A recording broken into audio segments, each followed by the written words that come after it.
All right. Let me see here.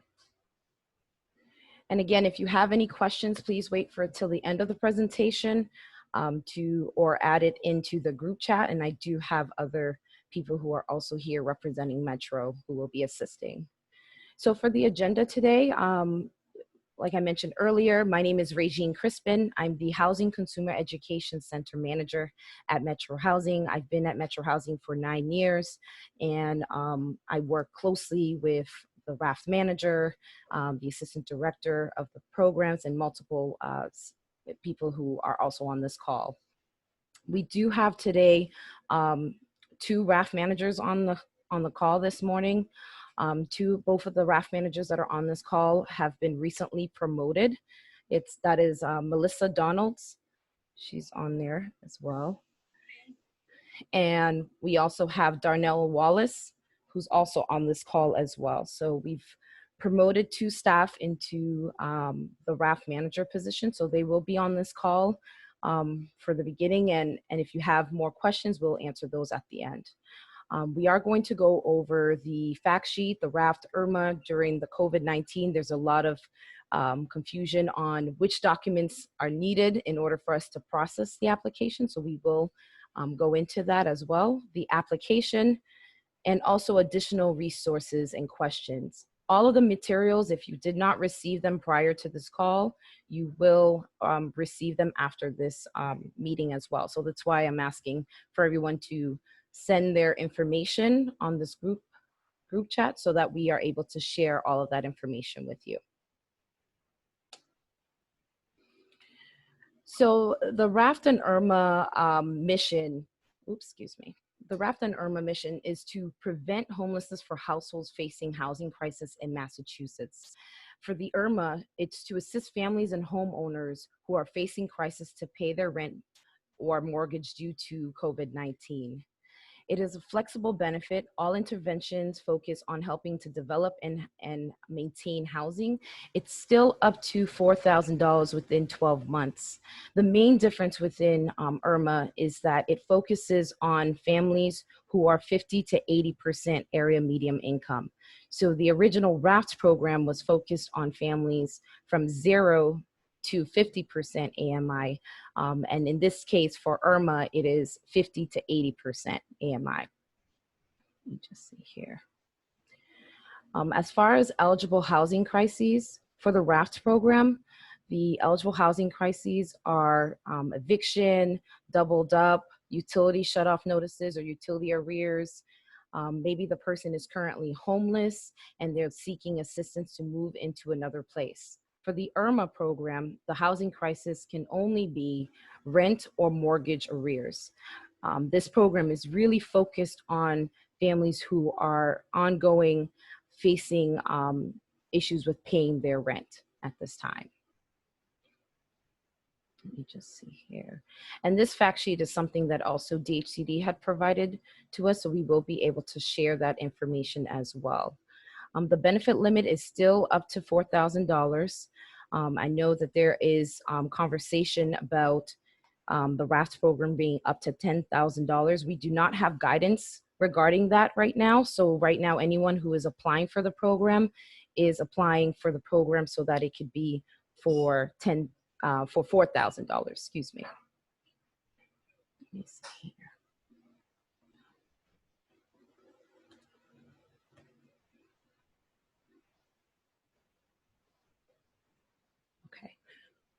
So during the COVID-19 pandemic, there were a lot of flexible documents that were waived. So currently right now, we do not have the COVID funded at this moment, but we are accepting applications. At this time, primarily during this time, we are looking at all applicants who fall into RAFT or ERMA as eligible applicants. So if someone says, you know, they fell behind on their rent due to COVID-19, they would still be eligible for the program as long as they meet the income guidance and have not received the full $4,000 in the last 12 months. Documents that have been waived are sustainability. So there's no longer a sustainability rule. If the person cannot afford their rent after RAFT is going to pay, or ERMA, we would still be able to process that application. So we're not looking at sustainability as a reason. Subsidized households that look, that have, excuse me, subsidized households that locked out for 24 months. So the original rule for the RAFT program is if a subsidized participant, if a family who had a subsidy applied for RAFT and they used $1,000, they would not be able to apply for the remainder balance until 24 months. That has been waived. If that family is facing a housing crisis that's connected to COVID-19, they will be able to reapply again, as long as it has not exceeded the $4,000. As far as electronic signatures and written permission, so there was a lot of waivers regarding signatures. We have gone to a model that's more electronic with an online process that I will speak about further down through this PowerPoint. But we do have a form that is online where the family is able to fill out the application and complete the online application and sign it. There's also a way where we have provided emails and letters from the family members who are saying that they accept and they acknowledge what is said in the application, and they would send that letter in to you guys for approval. So we have still accepted those type of signatures. So we are accepting the electronic signatures, we are accepting the signatures from the online process, and you know, we're being as flexible as possible with the signature piece as well. And as far as the flexibility around documentation, we have been very flexible around the documentation around certain documents that families would need to bring. If it's connected to COVID-19, then we are going to be flexible with that. For the new fiscal year in July, there has been some changes, but if it is connected to COVID-19, we just would need some explanation why a family member would not be able to provide some kind of documentation. So the steps to the RAFT and ERMA process, there's about 10 steps to it. So we are going to go through each one. Some of the slides I am going to go a little faster because it is very similar to the RAFT program, except that it's the process that we're processing the applications, and also just some other details that go into the program as well.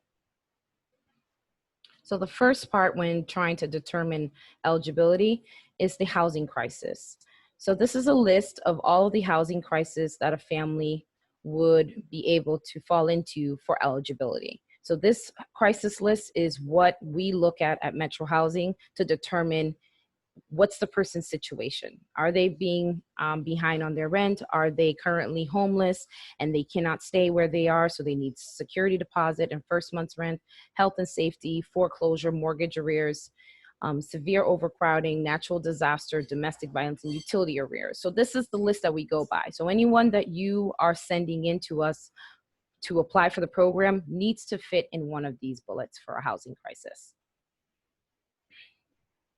As far as the income, we're always looking at the gross income, depending if it's weekly, biweekly, or monthly calculations. We do need at least, the income needs to be no later than 60 days old, but our case managers will sometimes ask for 30 days because of the processing of applications. We want the most recent income if the family has income. So we do need to collect income for all members 18 and older who has a source of income that's coming in. For the unemployment benefits, we are not counting, well, right now it should have stopped, but we are not counting the additional $600 on the unemployment. So when you are sending us the income or calculating the income, you're only counting prior to the $600 additional income. If a family does not have an income, they're not receiving any benefits, they have zero income. During the time of COVID-19, March through June, we were waiving receiving some of these documents. DHCD has requested that we provide a zero income form. And so, I mean, we will be checking in to see if there's any other changes with the documentation, but we do need a zero income form to show that the person has no income.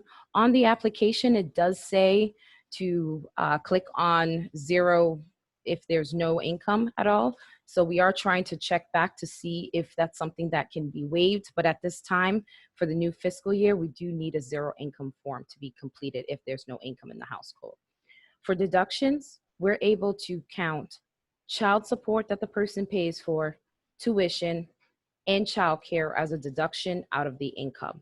So after we do the calculation of the total, we're able to request and see if there's any other things that the family is paying for. So below is a bracket that indicates just the threshold for the 50%.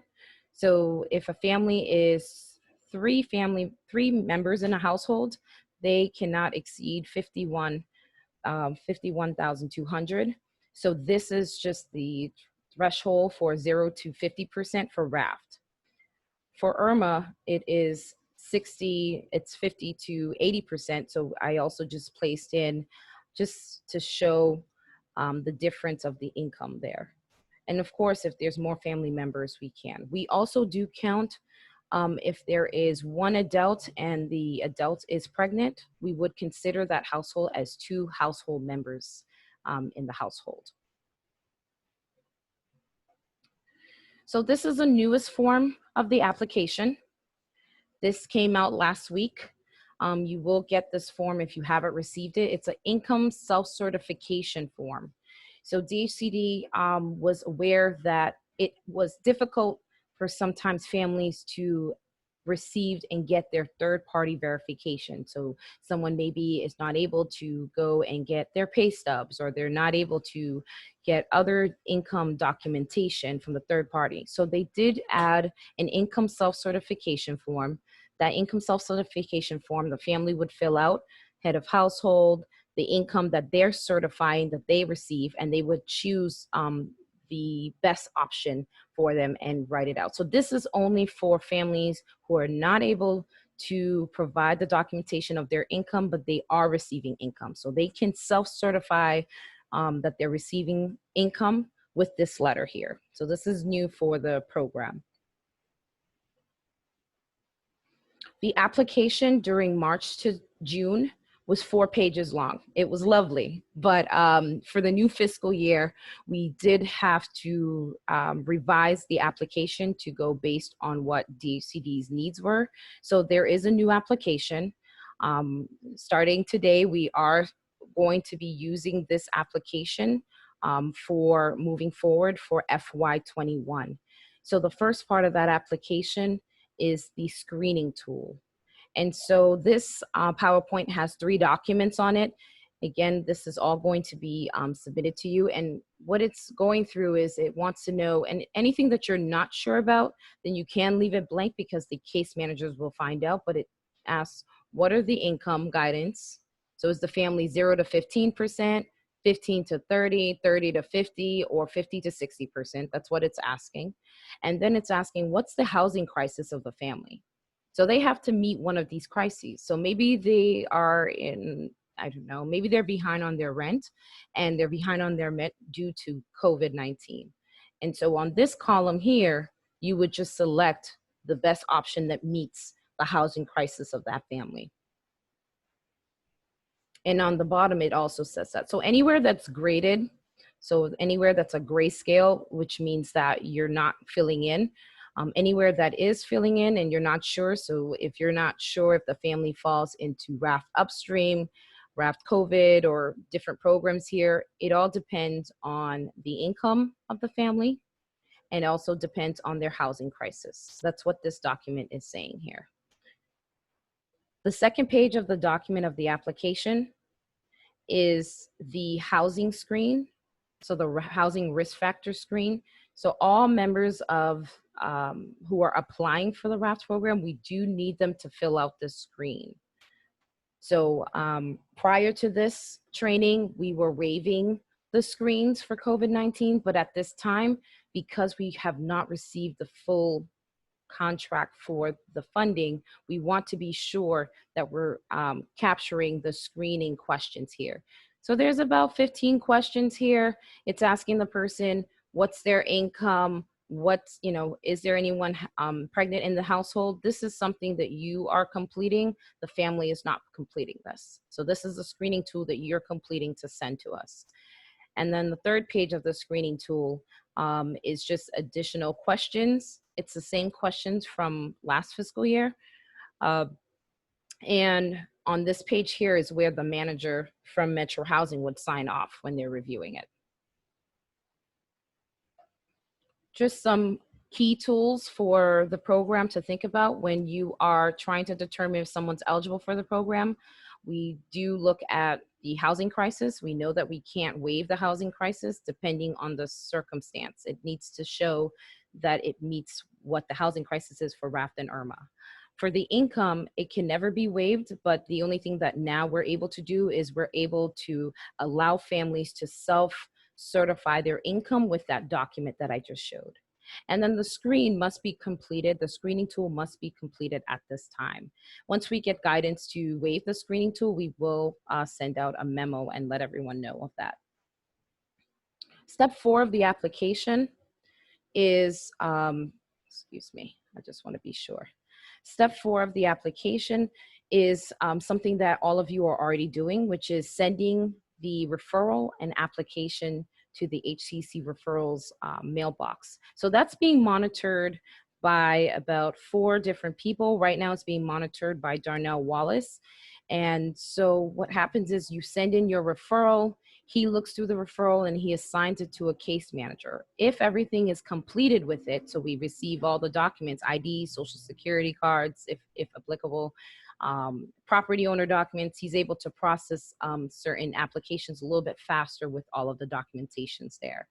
We do need the referral form when you're sending it to that email address. And this is an email address that we only use for our service providers regarding that. We are going to be starting an additional process because Metro Housing is going more and more closer to an online process. So there will be a separate link to replace this email. It's not happening at this time, but it will be replacing this email. And so this link will mirror the same application that the participants and applicants are applying for. There will be more to come on this. I'm not going to stay too long on the online process, but the purpose is so that if you want to do the application on behalf of your family, you would be able to, on the online process, which is called Cognito Forms, you would be able to complete the application, send information to your family to sign, and submit an application online. And that way everything would be in one location. So for now, we still want you to continue using the HCC referrals. If you're a co-location site, there is a co-location process, so you do want to continue using that co-location method if you are sending over referrals. This is additional documents for the RAFT application. And so it does look very different than the application that was before, but it's asking the same exact information. And so this application, it's asking, the first question is asking about the applicant and their language and other demographics. Step 2 is asking for the reason for the application. What is the reason that the person is applying? So they can write what the reason is, you can write what the reason is, and we will accept whatever is in here as the documentation. So before we want a brief summary, we would want more information about the circumstance, you would be putting it right directly on the application. So that number 2 is for the reason for application. Number 3 is if it's connected to COVID-19, DHCD does want anyone who's applying to certify that that's the reason why it is. So they would check it off. If the family is currently doubled up and it has nothing to do with COVID-19, then they would not complete this document to say that it's due to COVID-19. It's more along the lines of someone who's maybe behind on their mortgage or they're behind on their rent. and they maybe lost their income due to COVID, or they were someone who had COVID-19 and are unable to work. That's when they would complete this number 3. So the RAFT managers, they're looking at the questions from 2 and 3 for us to be able to support what's the reason why the applicant is applying. We still need the referral form, but again, once we transition into the online process, there are some things that will be eliminated to be able to expedite the process. This is the second page of the application. So the household income, all of the demographics, income, family members, all members who have income in this household. Number 4 is the current housing status. So what is the current address of the person? Do they currently rent or own? How much is their monthly payment? And also asking about their subsidy. So very similar questions. This application that I'm going through is the same application for ERMA. You're not doing 2 separate applications. You're doing one application for whichever funding it is. And if you're not sure, that's our job to work with you to try to make sure that we know which funding it is. Number 3, page 3 of the application is the household income. And also right in this area here, there's a box that says, please to report that there's 0 income. So check that off to report it. That does cover the head of household. The only thing is it doesn't cover all of the other members in the household. So it says here, all adult members with 0 income must complete a separate statement of 0 income. So it is available upon request, but I can send it ahead of time of that. If you need anything, you can always email that HCC email group, and we can send you the documents that you need. On page 4 is all members 18 and older must sign this document here that explains the program. On page 5 of the application, there's the fair information practice statement of rights. Same form, same document, it's just separated. So all members 18 and older must sign here. So the head of household and all other members here. Authorization of release. This is the release between the HCD, Metro Housing, and other organizations here. So you do want to have all members 18 and older sign this as well. Let me see here.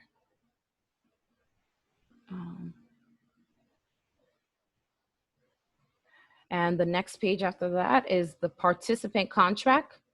So the participant contract, this is also something that we want all members 18 and older to complete and fill out.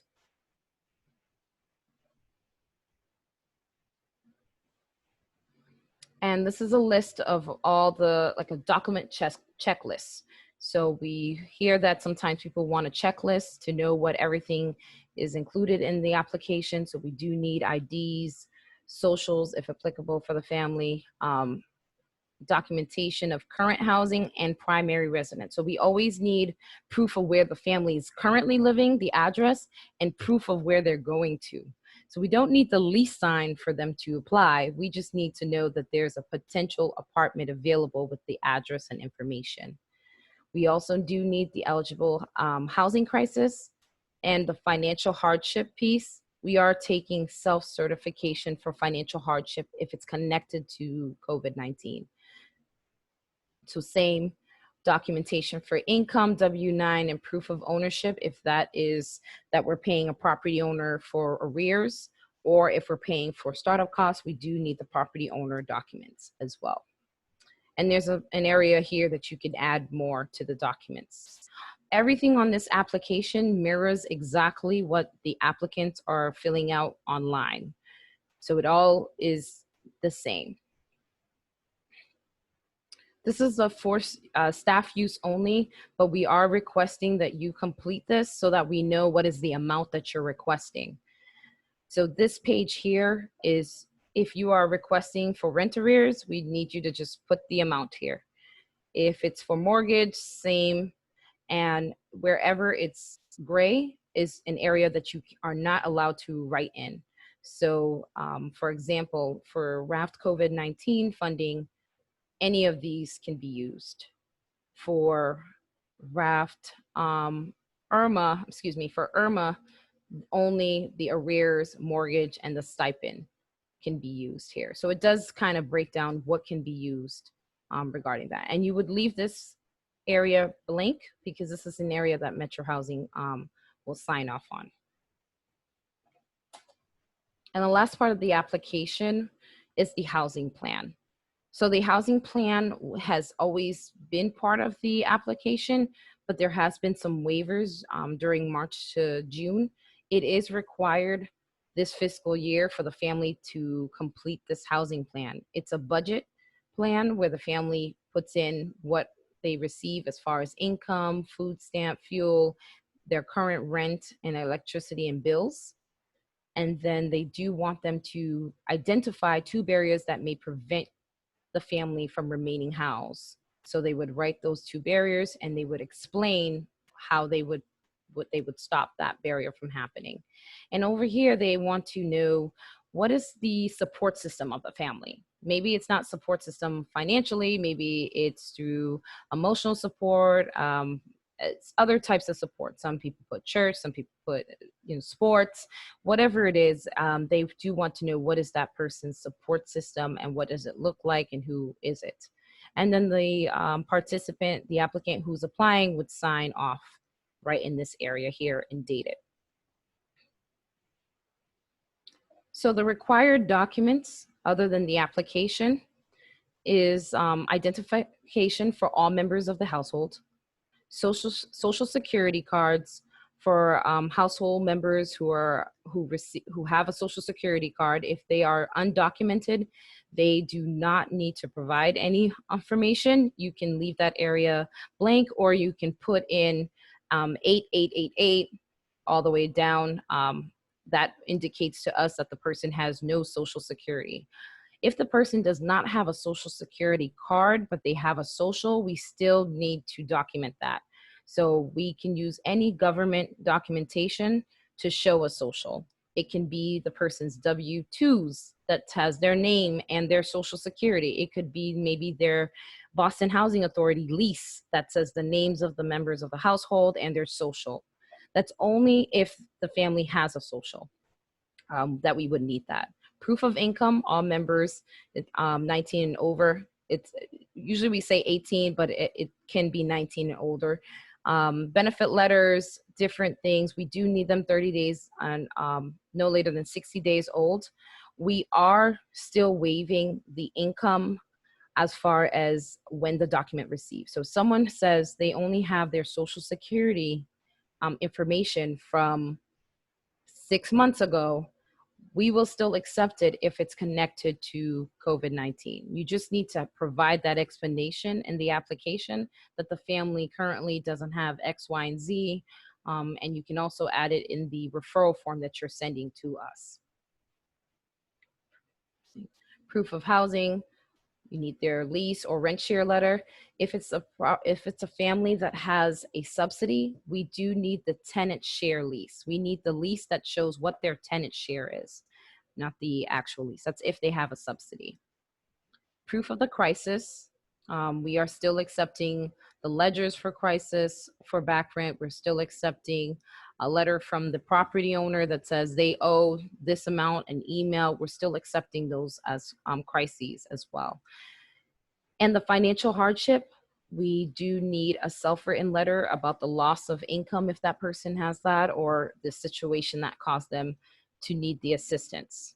So in that application, you would need all of these vital documents, the screening tool, which was in the beginning, the housing plan, the referral form, and any other support that you usually can provide.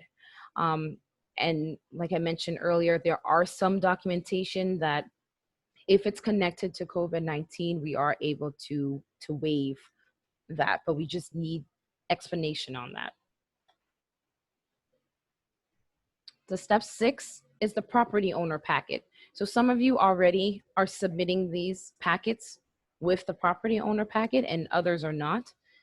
Either or is fine. It's, you know, if you're able to obtain the property owner packet when you're sending in the application, it does speed up the process because we already have all of the information. If you're not able to, what occurs is that Darnell would assign it to a case manager and they would reach out to the property owner themselves to be able to obtain some of this information. So it would be nice if you're able to, on the referral form, to add the property owner contact information if you already know it, so that we can try to reach out to the property owner as soon as possible. So the only change with this property owner packet is that there's two different RAFT owner contracts. Excuse me, there's two different contracts. So if the person is applying for RAFT, there's a RAFT contract, and if they're applying for ERMA, there's an ERMA contract. And that's the only difference with the property owner documents. The W-9, it must be filled out, dated, and signed. What Metro does is we check the Social Security in our IRS database system to confirm if the W-9 and TIN matches. This process with accounting goes to a separate department. So when the office was open, we would bring the W-9s to the actual location. Right now, we're doing everything remotely, like I'm sure everyone else is on this call. So we are, you know, this process here takes about a day or two for them to review the W-9 and proof of ownership and direct deposit forms. So this is a different department that does this within Metro. Proof of ownership documentation that includes owner's name and new address and tenant, if the tenant is trying to move in. So, you know, there are more details that go into the proof of ownership. I don't want to stay too long on the proof of ownership. If there's specific questions, we can go through that. But really what we're looking for is that if you're not able to obtain the property owner documents, at least if you're able to provide it to the property owner ahead of time so they can submit, that is fine as well. But it does speed up the process if we already have the ledger, the contract, and W-9 and proof of ownership. We do ask all members who are receiving funding for RAFT and ERMA for their rent or first and last month to enroll in direct deposit. So we do provide a direct deposit form on there that the person can submit. And we also need a voided check or a bank letter. Regarding LOCs, so letter of compliance, we only need this if there's a child under the age of 6 and it's a market rate apartment. So that is the only time that we do require an LOC or a building permit. And it does say the information here of when. If the applicant has a subsidy, so they have a subsidy through Boston Housing Authority, or they have a Section 8, and they have a child under the age of 6, we do not need the LOC for that. So we don't need it because there's an assumption that there's already a lead certificate there. Let me see. When you are sending to Metro, again, this is the same email, again, that you would be sending. It's the screening tool, the application, the housing plan, and all of the vital documents. When you are going to be submitting on the online process, we will provide more details. So right now, what Metro has is we have one way that our service providers can send in our emails, applications. We have an online process for participants to directly apply. And then we have a co-location process for the 17 communities that we're covering. And there will be an additional area where we will transition this email into an online process. So what we ask is that we try to get people not to do both, because we don't want the referrals and we don't want our participants to also apply online. If they apply online, this is now the full application. If they applied between March and June, it was a different application. Starting in July, it's been the full application, and we were able to obtain a software and work together with a company to be able to securely upload documents. So participants who are applying can securely upload IDs, socials, and other documents into this online process that started July 1st. When Metro will follow up, um, this is always an interesting question. Right now, we're looking at replying to referrals and applicants within 2 weeks. We've been replying to referrals within 24 hours right now. I think Darnell has been very responsive with referrals within a day or two.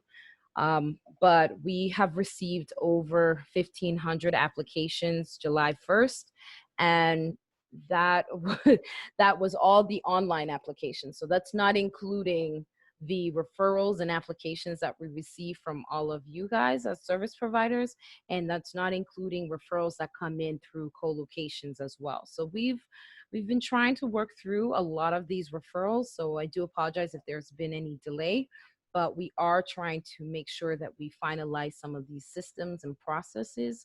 But we're looking at about 2 weeks for follow-up right now. What we look at is we look at the missing documentation, we look at the support that you provide, and we also check a database that we share with the state to determine if the applicant has received RAFT before, if they've already received $4,000, and we also look into if they've received home base in the last 12 months because of that.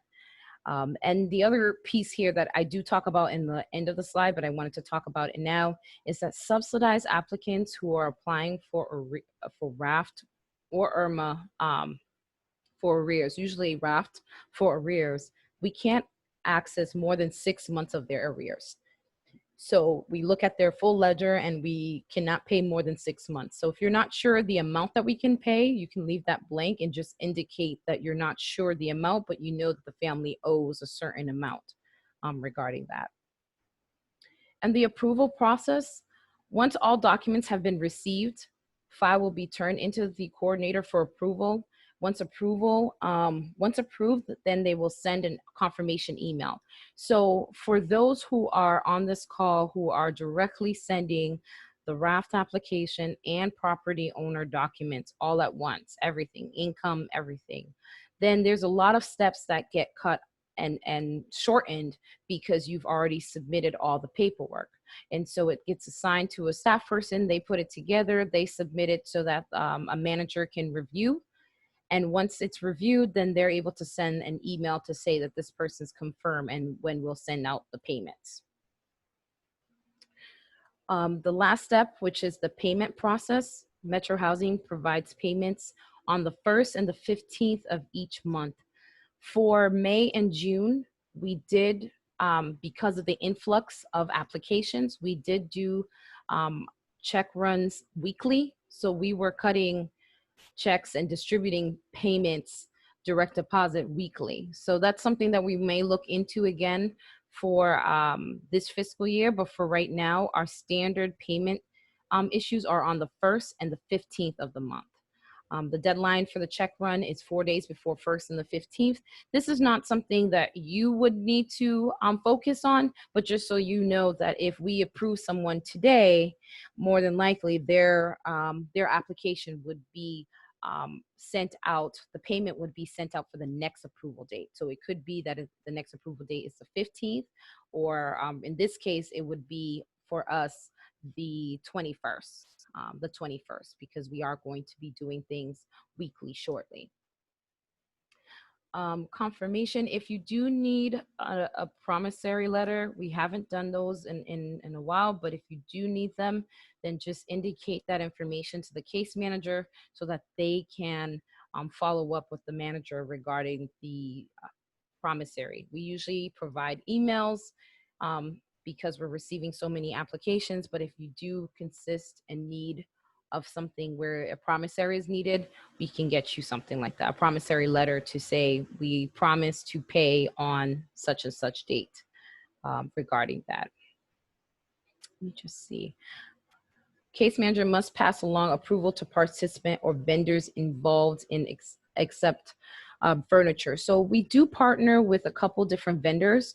So if someone's in need of furniture and it's connected to the housing crisis, we partnered with Frugal Furniture. So that's where we get our furniture from. So we are able to get a standard bed, dresser, table and chairs in that case.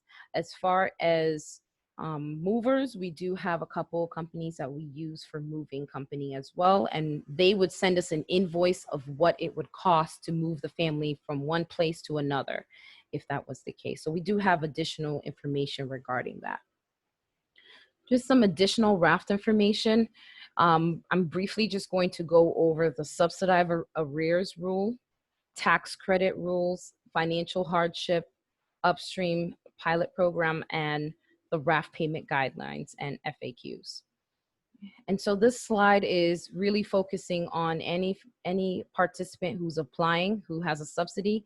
We cannot pay more than 6 months of their rent arrears. So we look at the total amount that is owed, and we look at when their rent share was the highest, and then we multiply by 6 depending on that circumstance. As far as households residing in subsidized housing that cannot receive assistance, as I mentioned earlier, that is waived during this COVID-19 time. So someone who's applied can apply again within the 24 months, even though they're subsidized, as long as it doesn't exceed the $4,000. We're not able to do stipends for those who are subsidized. We are able to do stipends. Stipends is like paying every month, possibly like a month or two for the applicant, if they're market or if it's mortgage. So maybe they only owe $1,000 for 1 month, but they already know that they're going to owe for September.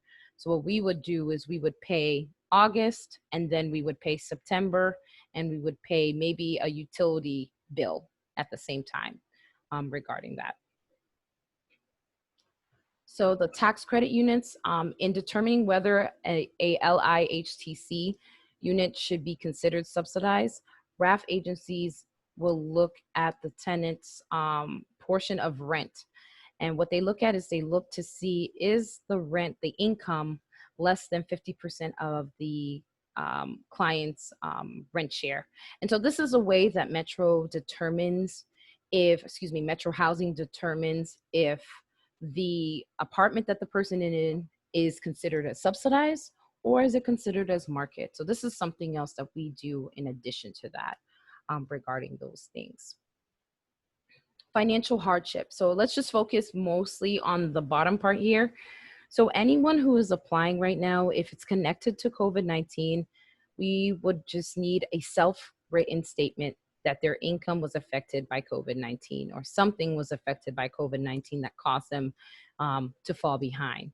Usually, if this pandemic was not here, we would still need documentation for families who their income is 30 to 50%, or if a family is subsidized and fell behind. So what the case managers are looking at is seeing, is the reason why the person fell behind connected to COVID? If it is not, they will need support document on why they fell behind. And that support document could be a support letter from all of you who are on this call to support the reason why the person fell behind. For example, the person could be applying for RAFT today, but they were behind on their rent since September. So we would ask follow-up questions to determine, okay, was it connected to COVID-19, or was there other circumstances that caused the financial hardship? And additional information. So we are able to use RAFT and ERMA, RAFT only, to move someone out of state. So the program, you need to be in the state of Massachusetts. Your crisis needs to occur in the state of Massachusetts. But if your support system, or if you will get out of your crisis out of the state, then we would be able to pay your way to get there. So if, for example, for startup costs in a new apartment, we are able to pay for the moving expenses, travel expenses, furniture, and that security deposit. So maybe the family is facing domestic violence. Their support system is in Georgia. They do not have any means to get to Georgia, but they know that their support system is in Georgia.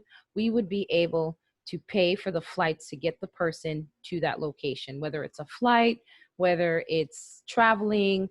So we've done that in rare occasions, but you can use RAFT to do that. We do ask for, of course, additional documentation to know that the person's support system will be able to take them in, but that is one way that the person can use RAFT. We're not able to do ongoing stipends if the person moves out of state, but we are able to help them in multiple areas. And as far as the languages, DHCD was able to recently translate the RAFT application that I just showed you, was able to translate them in about 7 languages. So they've translated it to Chinese, Khmer, Haitian Creole, Portuguese, and Spanish. So with the language assistance, the application, the main application is in English. So we do need the English application to be completed. If the person's main language or preferred language is something other than English, they can complete the application in another language, but we will still need the English version. So what DHCD has requested is that we are able to accept the application that's in another language, just the signatures, but the English version needs to be completed. And so some agencies are doing it very differently. Some are doing the applications for that person and then providing the sign applications. Others are finding other methods to do it. So it is something that comes up a lot about the languages. When you do submit the application, if you submit it in another language other than English, the case manager will ask you for the English version of it for that application. As far as online, we are working on getting these applications translated on the online application. Right now, it is only in English. So we are aware that that is going to bring some roadblocks, because if someone is trying to complete the application, it's only in English and it's not in other languages. We do put in the online application where they can put in what's their preferred language. But for now, we are working with the third party to try to get those applications in the other languages.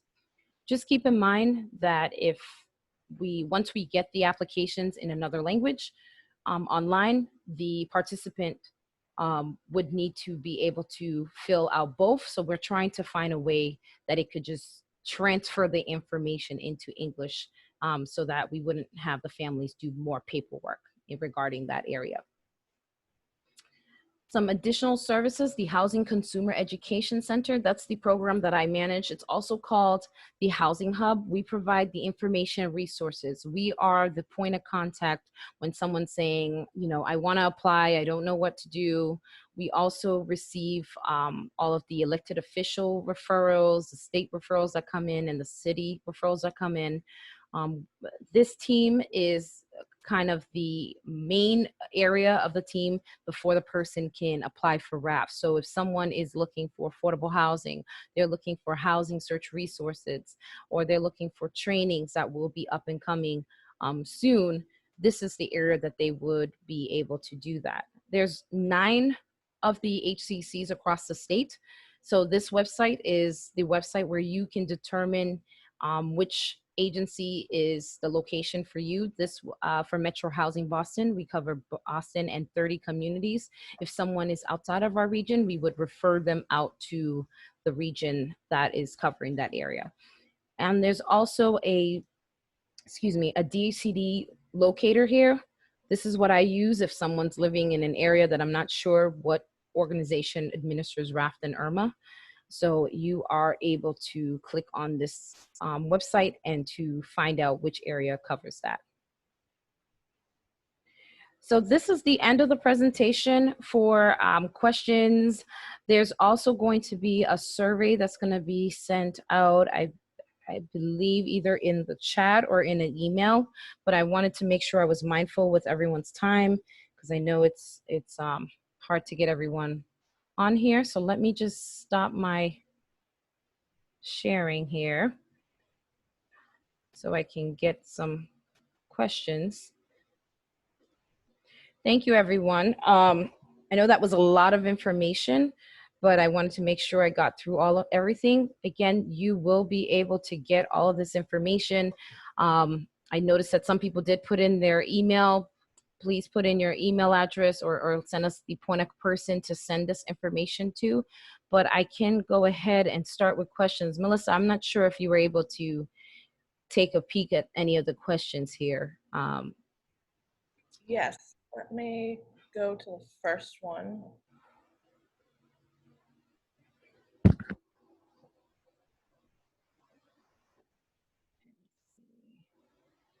We'll try to get to as many.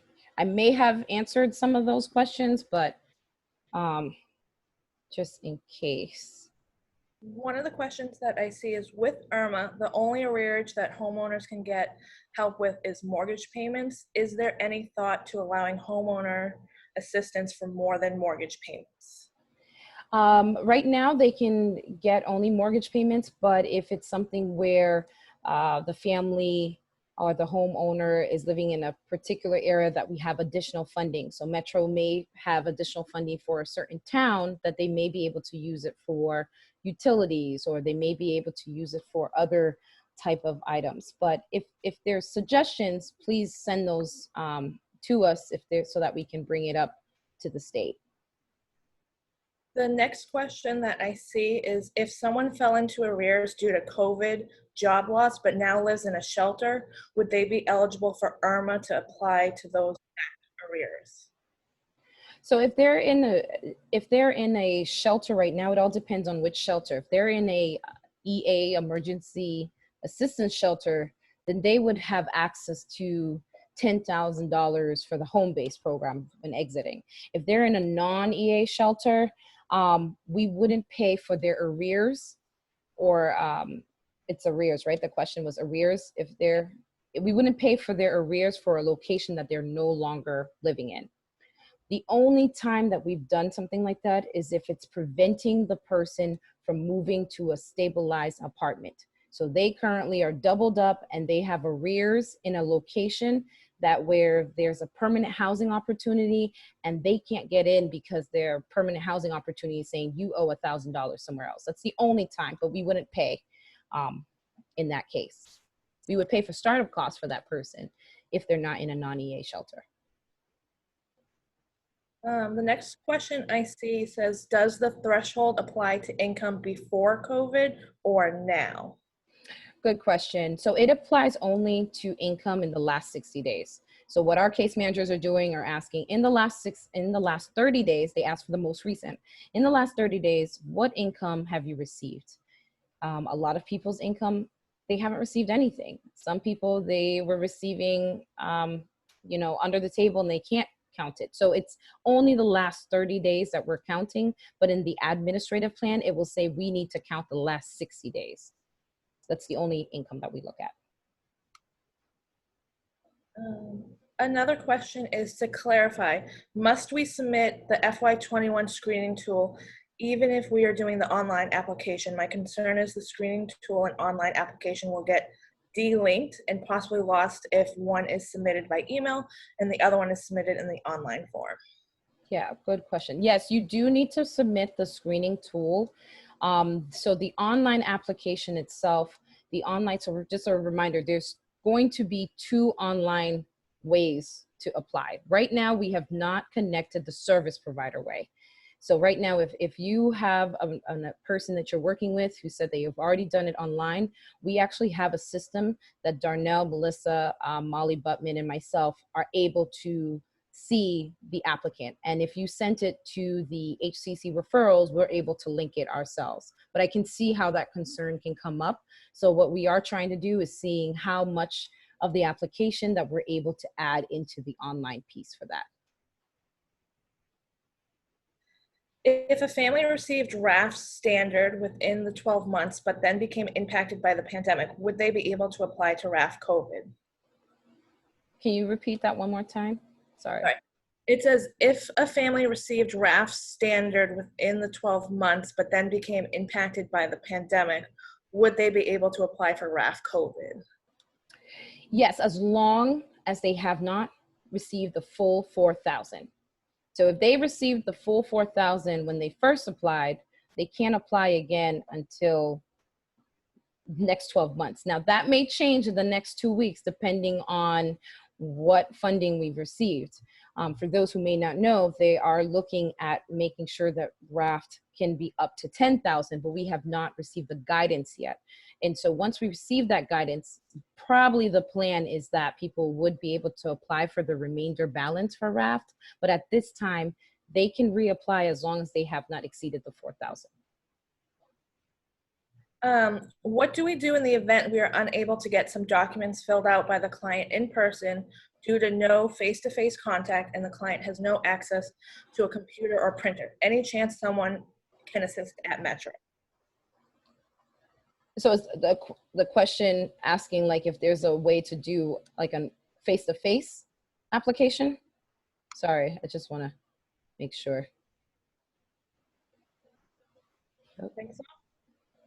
Can you, is it, Steppers, is it mean? Sorry, Yeah. I was actually the one that sent the question. I'm sorry. So I actually have a family that I'm trying to assist right now, and unfortunately, due to the COVID pandemic, we are unable, as of right now, with Tufts Medical Center, do any face-to-face contact. And this particular family, unfortunately, has no access to a printer or anything like that. So it kind of gets difficult doing the application over the phone because it's me technically, with her permission, typing a lot of the information.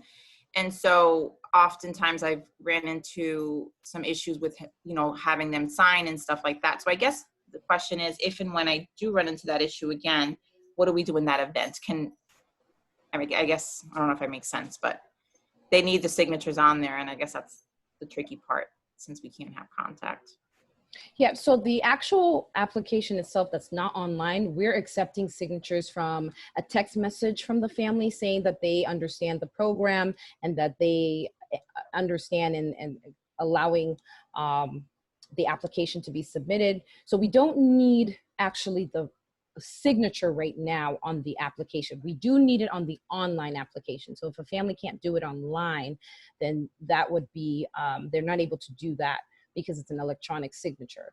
But the application that you're able to send in, that's a fillable form, we will accept a letter from them, we'll accept something from you that says, you know, you spoke to the participant and this is the situation, why they can't, as long as there's an explanation, because Metro Housing office is currently closed as well. We're working remotely and we have, I think, a few staff that are working in the office, so we're not doing any face-to-face as well.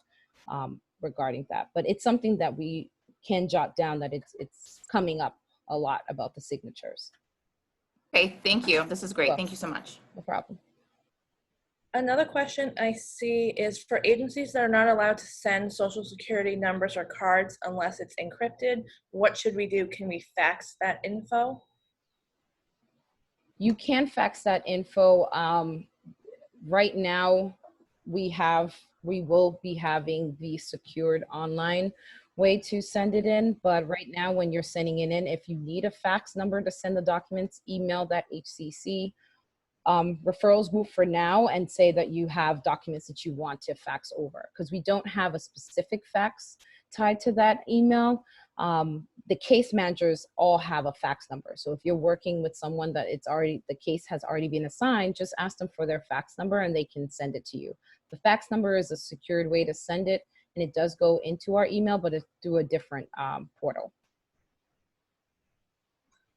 There's two questions regarding out of state. One question just asked regarding the limit for out of state, if it's more than 4,000, the move, and along with that is, can out of state include international traveling? I haven't seen us do any international moving. That I haven't seen. I've seen it all in the state of the United States. But as far as the amounts, it's still $4,000. I think it may be that if there's a circumstance where you're seeing something where the person needs to move out of the country and that's the safest place, then you want to bring that to our attention to see if that's something that we can do, but we have not done it in the past that I know of.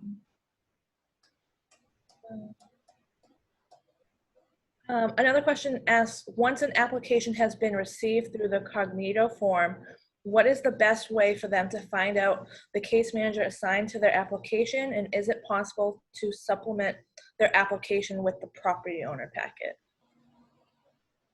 So the best way to find out is to email us through that process. Once we have the Cognito forms for service providers, that is another area where we're going to try to be sure that you're able to know who is assigned to what case manager. A lot of the applicants who applied in July, we are working through July right now, so they may have not heard anything from us, but we are working through those applications. The second part of the question, Melissa, I just want to be sure I answered it. What was the second part of the question? It said, is it possible to supplement their application with the property owner packet? No, we are not able to do that because we need both of them. We need the application and we need the property owner document. So the plan is that we are also working on getting some kind of property owner portal. So when property owners submit documents, they feel more secure to submit documents, but we will need both. So when they're submitting their application, we first need the application and then we can look at the property owner documents. I hope I answered. Another question that I see is just a clarification. We can now use either method of referral now, or do we need to keep it to the first method for right now? So online application and traditional referral, if you could just clarify. Sure. Right now, we are going to keep it through the main way, which is the HCC referrals form.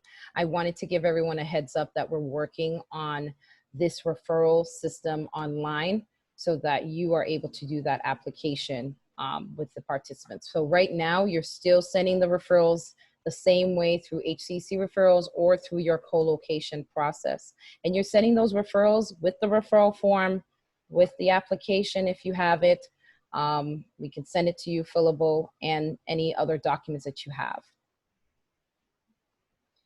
The next question I see says, thanks for clarifying the utilities are not covered under ERMA, but there might be an exception for homeowners with a utility arrearage. Is there available funding? Absolutely. There's funding. We have funding for RAFT, we have funding for ERMA, we have municipal funding, we have different types of funding. Really what we're looking for is if you have the participant who is in need, we need your help with as many materials as you have possible so that we can streamline the process. Case managers are having over 65 cases that they're working with. So they've been working with almost 100 different families trying to process everything. So we want to make sure that you send in the information and let us know if the person needs help with utilities, they need help with their oil, maybe you're not sure if they can get a stipend, so you're just asking if maybe we can pay another month for them. So sometimes it's just putting it in the referral form so that we can look at what else we can assist with as well. Another question said that you had mentioned that we should hear back within 2 weeks. I've had several residents apply, or they have applied, or the provider has applied more than 4 weeks ago and haven't heard anything. Who should they contact to follow up with? So right now, I am the person managing the resource line email. So we have a lot of emails of people asking us, where is the update? We are behind more than 2 weeks. Our goal is to be able to respond within 2 weeks, but we are more behind because we've received at least 1,500 applications within July 1st. So if you are trying to follow up and look for an update, you would follow up through the HCC referrals area. If your applicant applied within July 1st to July 30th, give us some time because we're still working through those applications. So we may not have an update at this time because we're still trying to assign and make sure that we have a couple of people there as well. Is the provider sending the email to HCC faster than having the applicant apply directly? Sorry, I think it cut you off for a second. Can you say that? The question is asking, is it faster to have the provider send the email to HCC than having the applicant apply directly? Right now, it's faster if they apply directly and upload their documents because they can upload it securely in that area.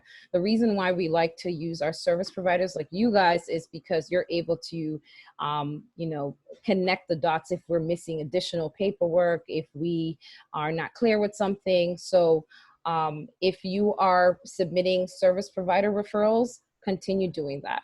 It's just more of making sure that people are not saying, let's do a referral and apply online. We don't want both, but we're obviously getting both at this time. The next question that I see is, what number of the tenants can send the text clarifying that they have understood the application, this when they cannot sign?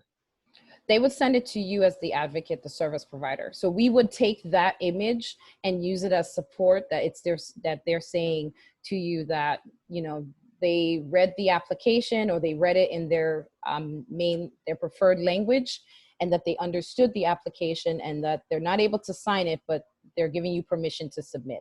It's like doesn't need to be detailed.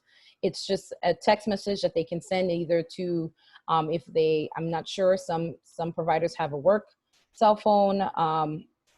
Maybe it's an email if someone doesn't have it. Maybe it's a letter that they take a picture of. Whatever is going to work, we're very flexible with that self letter of signature. Any other? Those are all the only questions that I saw. Is there any other question? Oh. Thank you, Melissa. One more question came in. We are training to assist people filling out the RAFT and ERMA application. Who can we contact to vet our first couple of applications before submitting the application officially? Phone, email? Who can the person vet to ask questions? Is that to complete the application? Was that the question? Sorry. Actually, Okay. sorry to interrupt, but to clarify, we're training to help people fill out the applications. And before we hit submit officially on the first ones, we'd like to go over a couple of them with someone. So we were hoping there's somebody we could call or email that we would be able to let us know that, you know, yes, this is meeting your standards. Okay. So right now, the main communication is through the HCC referrals group for that. And the person that is monitoring that is one of the RAFT managers, Darnell Wallace. Other person is myself and Melissa and Molly. But the best way is to send it to that streamlined email so that one of us can look at it. Now, if you're working through a co-location site or you already have a partnership going on with a particular manager, then you can contact them as well. So we will respond with the questions that you have regarding the application. Just to be clear, that would be before. The concern was that we go through the referral process with the email, the HR EC email, and then it enters the system as their official application. We were hoping just for a couple of cases to just to go over it with somebody in advance before it enters the system officially, because we don't want our very first. Does that make sense as a question? It does make sense. But the thing is that I know with the capacity that we're receiving right now, we're not able to handle the inquiries that come in. So when we have it in one location, so it could be that prior to that application, you email us and say, these are the questions that I have. I do encourage you to go in and look at what participants are filling out. It's asking them information about their household and asking them their income, information about their household. If you are helping an applicant fill out an application and they speak another language, we do encourage that we try to fill out the application that's in their language and attach the English version, because I know the online one is not in another language right now. So we want to be sure of that. But I think the questions that you're trying to see is there someone that you can just pick up the phone and call and say, can you help me during this process? Right now, I can say that all of us are usually available by email, but I just don't know if we're going to be available at that time that you need us. So the best way is to communicate with us through that HCC email group, and we're able to try to answer that, or we can set up a meeting separately to try to have conversations about what are those questions that you have. Okay. Oh, sorry, one other question came in. It says, as a landlord, can I assist a resident with completing the application, filling out the owner package, and submitting on their behalf?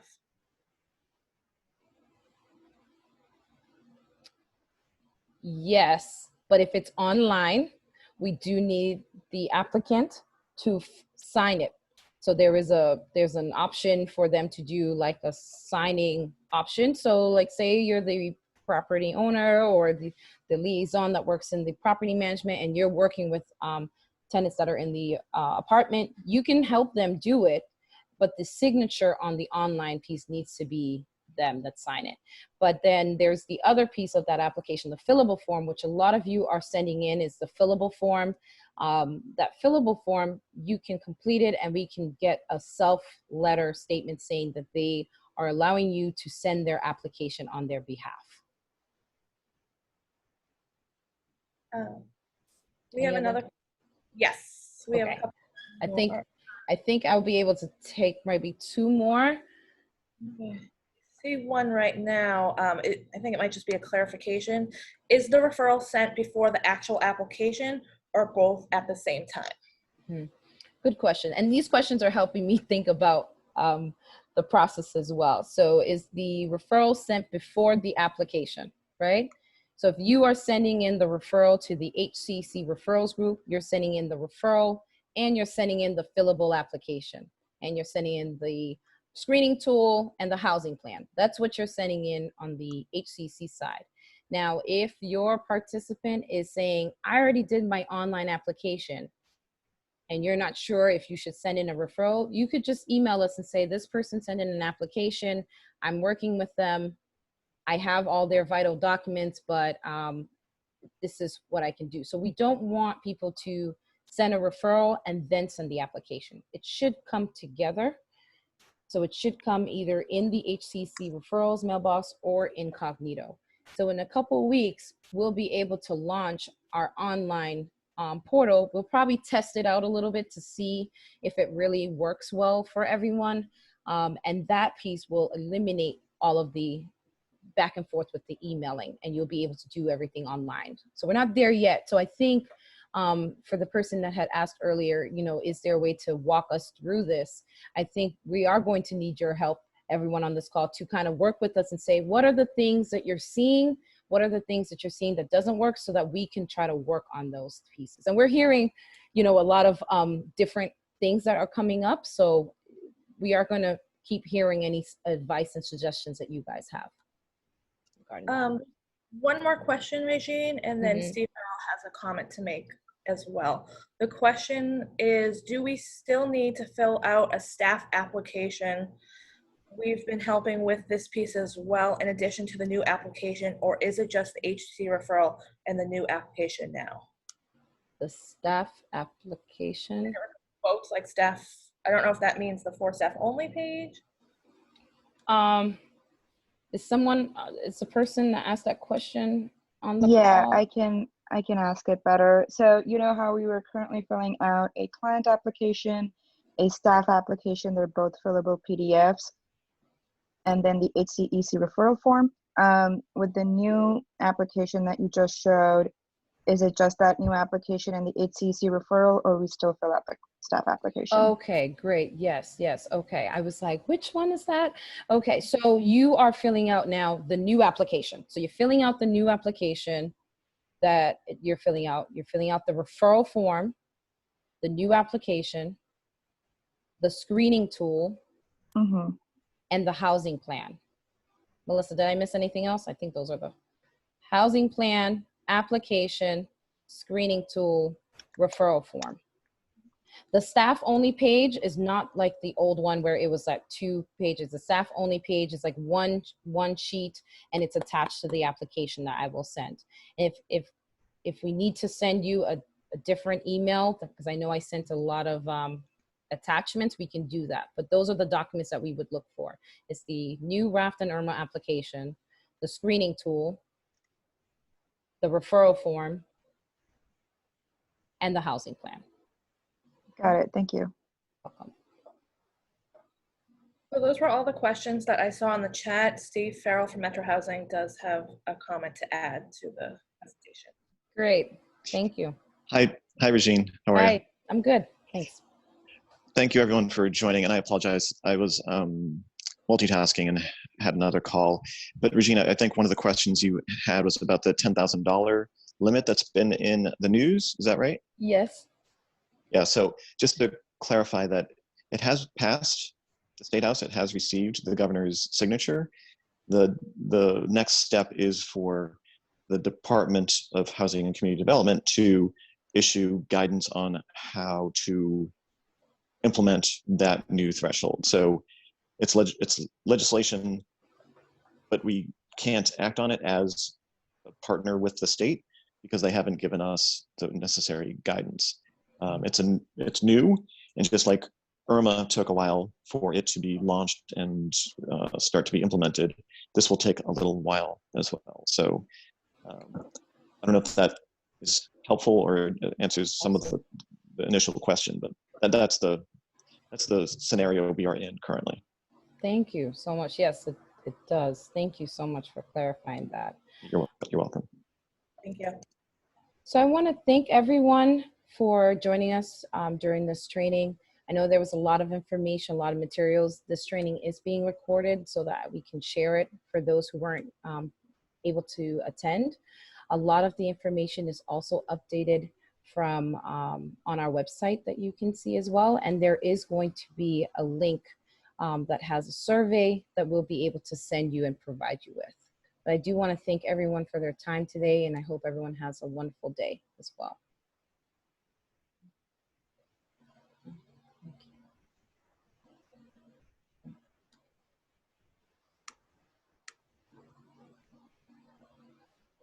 Thank you, Regine. I'm sorry to be so pushy, but one last quick question. Given that good news, can we submit the full $10,000 of need, even though the first $4,000 is all that you can act on now, but with the thought that as the regulations are clarified, then the balance, the 6,000 of need will already be in the system for action to be taken in future? I don't have an answer for that right now. What I can say is if you do submit for the 10,000, we will still be focusing on the 4,000, but I'm sure that that information is going to change based on what Steve just provided us with. But right now, our case managers and the team are focused on the 4,000, but I'm sure it's going to happen very soon. So, I mean, you can always follow back up with us. Our communications department is always updating our website, so we will be able to share once that changes. Thank you so much. And Regina, I would add, this is Steve again. I would add that there will likely, because there'll be many people, many households in a similar circumstance where they applied for the 4 and they have a need that's greater than the 4, that scenario will happen many, many times. So hopefully there needs to be a process from DHCD for folks in that scenario. So we don't know for sure what it will be, but it makes sense to me to get, well, I'm not going to give advice, but you can imagine you won't be alone, and there hopefully will be guidance from DHCD for households in that circumstance. So use that how you like. Thank you very much. Thank you. We'll draw positive. Oh, you went on mute. I said, thank you. We will draw positive conclusions from what you said. Thank you. Thank you, everyone. Is there any estimate on the time frame until the $10,000 threshold is in place at Metro Housing? I mean, until the guidance is given and we can actually fill out applications accordingly? I'm sorry, I missed a little bit of your question. Can you say that one more time? Just regarding the new $10,000 threshold, if there was any estimate about what the time frame would be until that's fully operational and we can apply directly to that? I don't know, Steve, if you have an answer to this, but We do not. We don't have an answer. I apologize. It's up to the legislation was passed. Now DHCD has to, in some ways, catch up to the legislation and figure out how to implement it. So there's any guess would be truly that it would be a guess and would probably be irresponsible for us to guess, honestly. Yeah. All right. Thank you, everyone. All right.